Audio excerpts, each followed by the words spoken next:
What is up guys, Tech James here. In this video I'm going to show you guys all of my PSPs that I've recently got. Pretty much all of these are faulty in their own ways. Some of these I got from eBay, some of them I got for free, you know, like at the dump and stuff like that. Some of them were given to me as well. So I'm just going to show you guys all of the PSPs. I thought this would make quite an interesting video, and once I've shown you all of them I'll tell you the prices and I'll tell you how much all of this cost me at the end. Some of these PSPs are in quite bad condition, but I do hope to fix most of them. Some of them should be fixable, some of them aren't, but I'm just going to show you guys basically everything that I've got in here. So let's just start off with one of the PSP 1000s. Here is a PSP 1000 that I got off eBay. This one was very cheap. I think this was about £5, and it's got an error with it and it says it's not reading discs. Now it's not really a massive problem. As you know, my channel is all about installing custom firmware.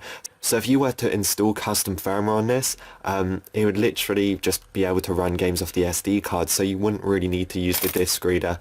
I really don't like the PSP disc reader. It just makes annoying noises, and every time I've actually played a disc off a PSP, I just pretty much just back it up straight away because I always just want the ISO copy.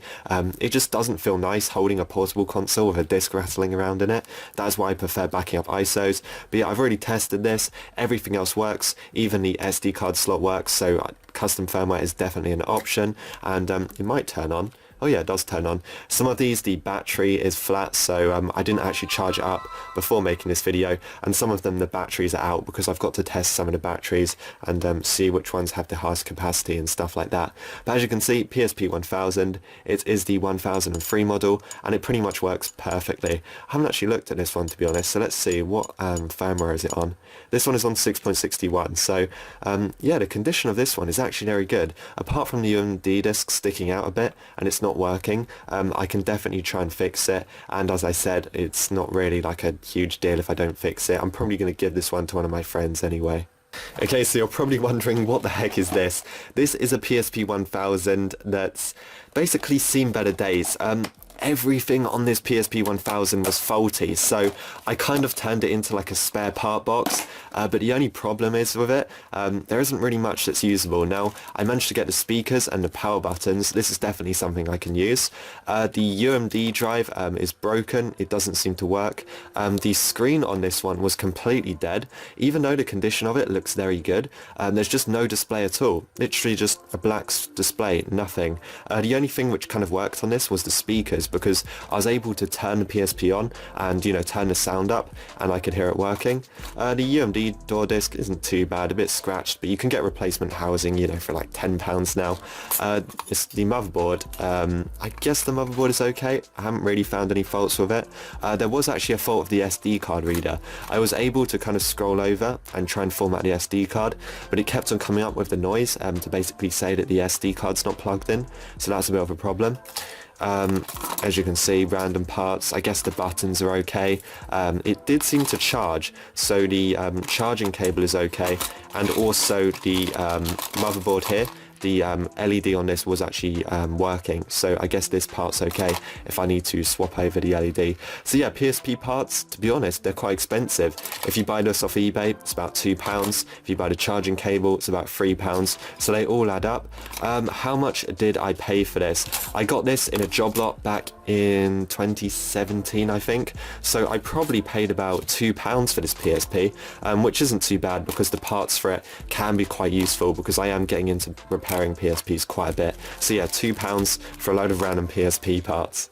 Okay, so this next one is a half transparent PSP. Now I do actually have the other half to it. The housing I did actually pay £10 for, and it came from China, but I was actually pretty pissed off because when it arrived, this plastic clip here was broken, and I didn't realise for such a long time. I don't know why, probably because I didn't install it for quite a while, and when I went to install it I realised that the bottom section of the plastic clip was broken. Maybe someone stepped on it in the post or something like that, because it definitely wasn't me that broke it. But I've got quite a few screens here with the plastic clip broken on them, and yeah, it was quite annoying. I guess the buttons are okay, and so yeah, £10 for the housing. The PSP itself was probably about £2. I got this in I believe this PSP works as well. I got this in the same Faulty lot as the parts one, and that was an incredibly cheap Faulty lot. I got so much stuff in there. The PSP works, UMD disc works. The only problem is the SD card reader right here doesn't detect SD cards. So I guess like, what, £10 for the housing, probably about £2 for the PSP. Right here is a PSP 2000. This one completely works, except the screen has actually got a fault with it, which I'm going to show you guys right now. The condition of this PSP 2000 is actually very good though, and yeah, it's run out of battery, so I'm probably going to charge this quickly so I can show you guys the error with the screen. It's basically obviously hit the corner here, and the screen is kind of damaged. Okay, so now it's got a little bit of charge in, just so I can show you guys the screen. Now, first of all, when you're using it, you might not notice it, but when you start to scroll over, you can kind of notice a little bit of glitching. If you guys have a look at the camera icon, you can see that half of the camera is kind of cut off. Yeah, so obviously the PSP was kind of like dropped on its side at one point, and it's actually damaged the display a little bit. Now, this is an incredibly easy fix. The only problem is displays on eBay, if you buy them from China, probably about £15. The PSP, I paid about £6 for it, so that is dirt cheap. But yeah, it's going to cost me £17 to actually replace the screen. But everything else is okay, and the housing is in very good condition. I only need to clean it and maybe get a new screen. But yeah, apart from that, I'm really happy with this PSP. Okay, so next we have got a white PSP 1000. This actually has two problems with it. It works, it turns on, but it has an internal error in setting up networks, so you can't connect it to Wi-Fi, which I guess isn't really a problem in 2020. I mean, do people really use Wi-Fi on their PSPs? Probably not. And it also doesn't read discs, which doesn't really matter too much, as you can just put in an SD card and load in custom firmware, and obviously you can back your games up one of your other PSPs. So yeah, not really an issue. The housing's in good condition though, which is quite nice. Got a couple of scratches on the disc, but everything else should be able to clean up quite easily. Yeah, the condition of it, not too bad. As I said, it's got a battery in it, it's just flat right now. I actually might charge this battery up, see if it's okay. I don't think this PSP has been opened before. As you can see, the warranty stickers haven't been destroyed or anything like that. So yeah, not really too bad.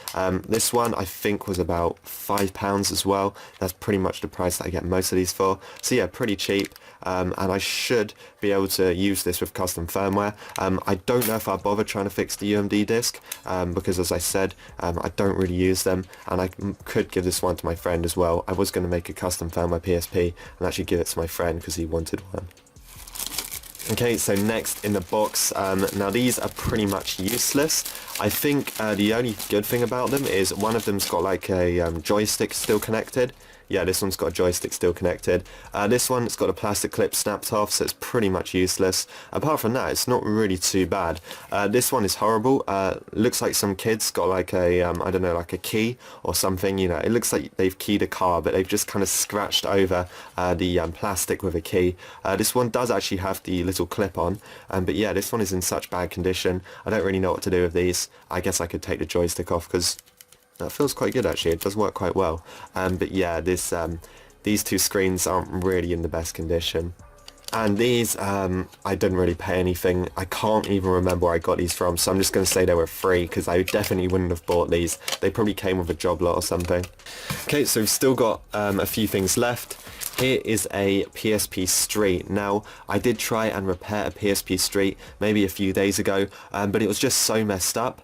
A few people said in the comments they could have fixed it, but I don't think you guys realised how messed up that PSP actually is. There's just so many things wrong with it. So I did actually get a replacement PSP Street. This one was about 10 quid. The only problem with this is the disk drive doesn't work, but everything else works and the condition is very good, and I don't think this has ever been opened before. So yeah, it turns on. Should have some charge in this one, so I'll try and turn it on. And there you go, starting up. So yeah, I could use this to try and figure out what's wrong with the black PSP, which is also in there, or I could just use this for videos, because I haven't really made content on PSP Streets before, or PSP E1000s. So yeah, really pleased with this. As I said, UMD disc doesn't work, but I don't really care because I don't use UMD discs. Okay, so we have got some more parts in here. Here is the PSP from the other video, the PSP Street. This was completely free, £0, $0, but it's completely destroyed. Also, the housing's not really in good condition. The buttons are okay, but yeah, I don't really think much works on it. Actually, I think the UMD disc on this one did actually work, so I could put that one in the white one, and then I've got a fully working PSP Street. But yeah, this one is pretty much, I'm just going to use for spare parts, and maybe I'll try and find out what's wrong with it. And here we have some more parts. Something just fell out. Oh, some random pieces.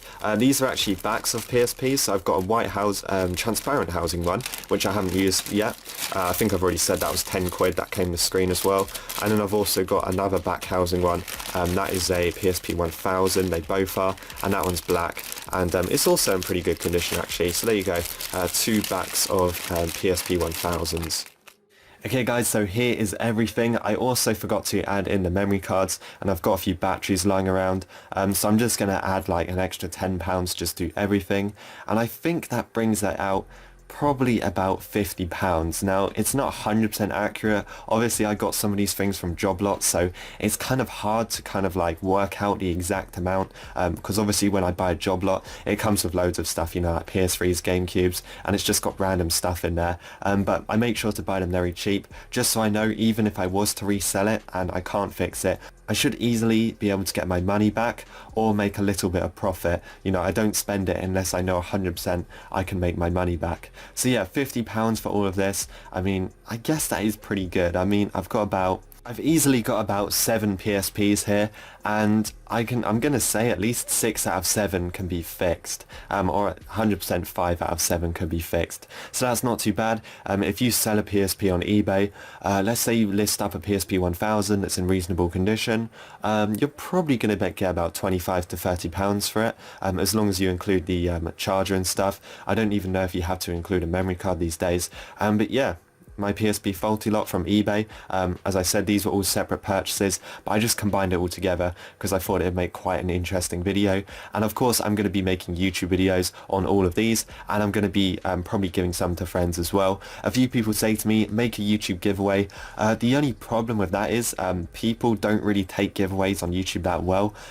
Obviously, not everyone is like that, but I know sometimes when people don't win, they can get quite angry, which is why I like doing tutorials, because everyone can follow along and, you know, be happy if they manage to fix their device. And if one person wins the PSP, that's one person happy, and a few people that might be a bit upset. So that's why I don't necessarily do giveaways on my channel.